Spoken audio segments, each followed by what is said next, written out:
புலம்பெயர்ந்து வாழும் பெற்றோர்களின் குழந்தைகளுக்கும் முகாம் நாளன்று போலியோ சொட்டு மருந்து வழங்கப்படும். இந்த போலியோ சொட்டு மருந்து மையங்களில் 2 லட்சத்திற்கும் மேற்பட்ட சுகாதார பணியாளர்கள், அங்கன்வாடி பணியாளர்கள், ஆசிரியர்கள், தன்னார்வலர்கள் மாநில அளவில் ஈடுபடுத்தப்பட்டுள்ளனர்.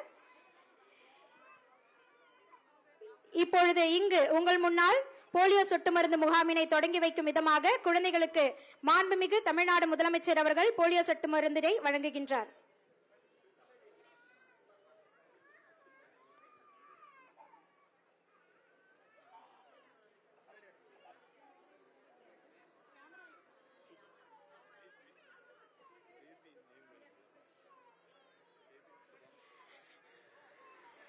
செல்ல குழந்தைக்கு 2 துளி போலியோ சொட்டு மருந்தினை வழங்கி அந்த குழந்தையின் எதிர்காலத்திற்கு ஒளி வீசும் வகையில் இன்றைய போலியோ சொட்டு மருந்து முகாம் மிக சிறப்பாக மாண்புமிகு தமிழ்நாடு முதலமைச்சர் அவர்களின் கரங்களால் தொடங்கி வைக்கப்பட்டுள்ளது.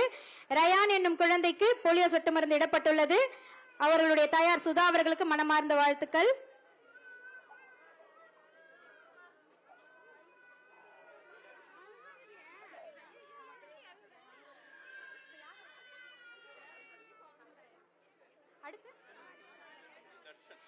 அடுத்ததாக குழந்தை தர்ஷனுக்கு போலியோ சொட்டு மருந்து வழங்கப்படுகிறது. உண்ணாமலை தாயார் அவருக்கு எங்களுடைய மனமார்ந்த வாழ்த்துக்கள். இந்த 2 துளிகள் நிச்சயமாக உங்களுடைய குழந்தையினுடைய எதிர்காலத்திற்கு வலிமை சேர்க்கும். குழந்தை தர்ஷனுக்கு போலியோ சொட்டு மருந்து வழங்கப்படுகிறது.